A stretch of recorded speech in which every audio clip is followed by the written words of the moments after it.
What's up, guys? How you doing?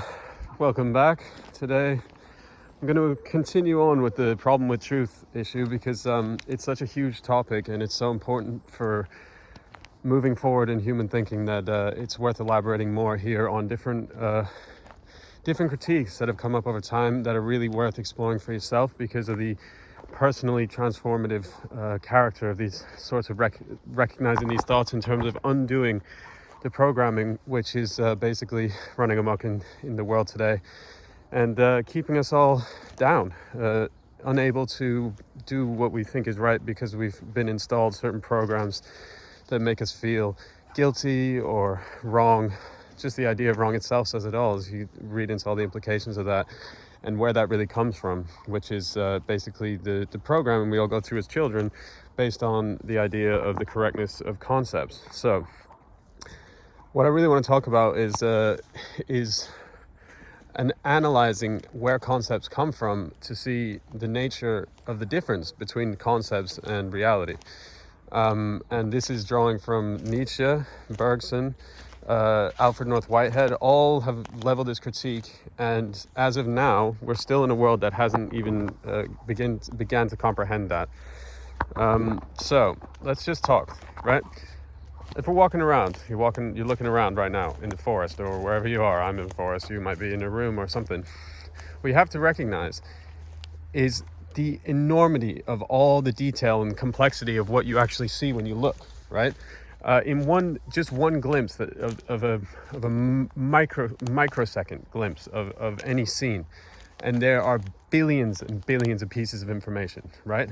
Our mind takes it all in. And in order to make some sort of claim about anything existing there requires an insane level of simplification, right? So you look at a forest, and what do you call it? A forest. It's one word. What does that even mean? This is the nature of the issue when it comes to the certainty we all place in abstraction or certainty we place in concepts. It's what Alfred North Whitehead called the fallacy of misplaced concreteness.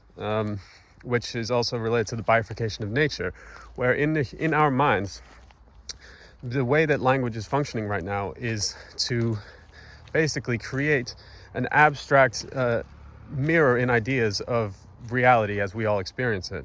Okay?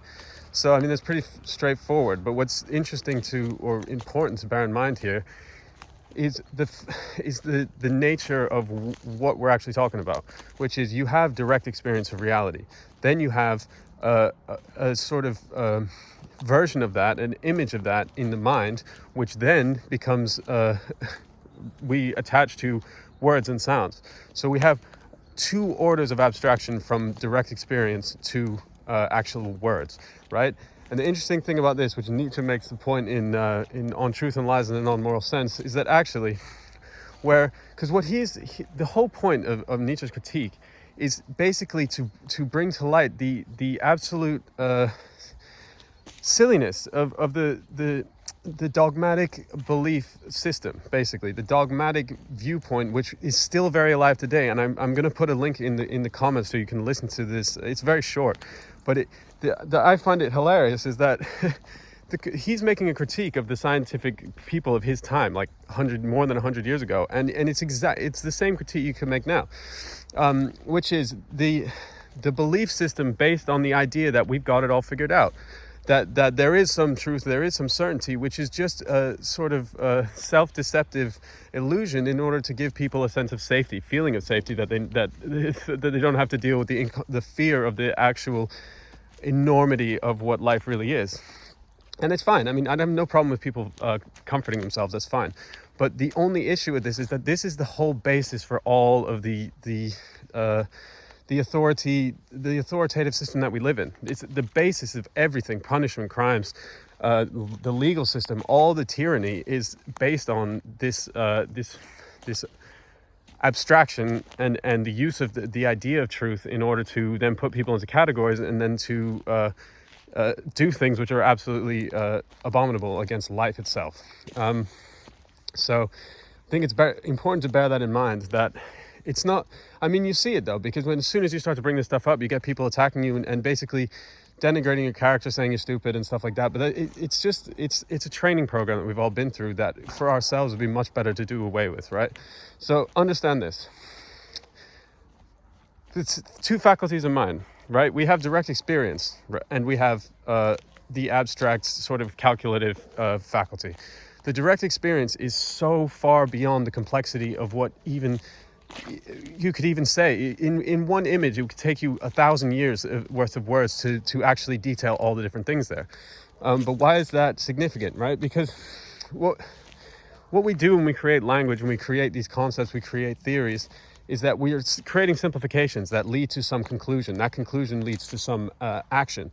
But what the problem that we face now is that this is the fallacy of misplaced concreteness. Think about what that just means. We put the truth in the theory rather than in the reality. So you have, I mean, you see it all the time in physics where there's people create a theory and then they look to reality to confirm to the theory. So, and they assume, like things like with, the statement that the consciousness is an illusion. That's based on a theoretical assertion that, oh, well, since we can't find it in the theory, it must not be real. It's basically insanity. And it's a reversal of the actual case, which is theories are just a very, very foggy mirror of the actual reality. And the reality is far more interesting and complex and also personal. And it's given directly to all of us. We all have the same ability to comprehend reality, and it's done through intuition, right? All true insights come from the direct. Think about how an insight comes. If you're a person who thinks, and you probably are aware of this thing that happens, and also are looking for that. But an insight comes. It's like all the pieces come together, and suddenly you see a new thought, right? But all those pieces are being absorbed almost like through the unconscious intuitive faculty that's building up and seeing all these relationships between and understanding the way that things actually move through time. And then it comes together and you can put it into words. But the real information, the real intelligence, the real power and skills we all have lives in is in this intuitive faculty. Think about, like, say, the greatest sports players or artists or things like that. But it's more obvious in sports and musicians, right? Because what you see is that these people are like extraordinarily good at what they do, and they're in this sort of state of flow. They call it the state of flow, but what is that? That's completely non-conceptual. It's not like they're doing some theory and they're bringing out some practice. In fact, what you see a lot of the time is that you have these extraordinarily, like, say, flash in the pan artists. That's only a word flash in the pan because of what happens, where at first they're coming up and they're just doing their thing. They're just really immersed in what they're doing. And they do really well, and then they start to get notarized. People start talking about them and then start asking them, oh, how do you do it? How do you do it? And then these people start to reflect upon themselves and then start to conceptualize their own abilities or their own practices. And then in that process, they lose it because they suddenly have made a concept out of themselves, and they lose the direct relationship with the actual act itself of doing. And it's the same thing with, like, animals. Like, think about eagles and these things, or all basically prey animal or predators are an interesting version of it. When you see, like, a falcon, they fly 120 miles an hour towards the ground, and in the last minute they pull right up and grab a thing. If they had any hesitation or thoughts, they'd be dead. There's a much higher form of intelligence and power and ability that exists within us that basically drives us in all of nature, that is not in concepts, right? The concepts are just a shallow a copy of that we use to basically create social structures and pretty much initiate and justify punishment and denigration of life.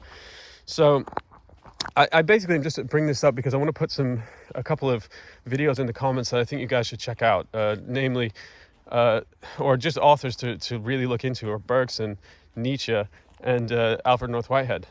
Because if you look at these three are a really good sign of what the farthest end of understanding of reality really is, which is in motion. It's a constantly transforming, changing thing, which we just sort of have inherited a way of seeing about, which gives us this idea of a big fixed, like there's this big eternal solid thing that we can take little pictures and get all the pieces of, and then we'll understand it, rather than seeing it as the direct transforming nature of our experience in stillness. And interestingly, also, I think it's worth mentioning that this sort of mass running towards the Eastern practices now is the people's recognition of their basically being lost in all the concepts, lost in all their ideas, lost in all the psychological entraining that we've gone through, to the point where they can't even see what's around them. All of the spiritual practices are basically a way of getting back to this direct intuitive apprehension of reality, and which is also the source of all information and all insight. It's not in concept. Concepts are just a way of trying to express what you understand to someone else. But the fact is, with these intuitive understandings are the things that actually make you able to function at really high level, do things that are useful, rather than just arguing with people about stuff. So yeah, that's what I want to get across.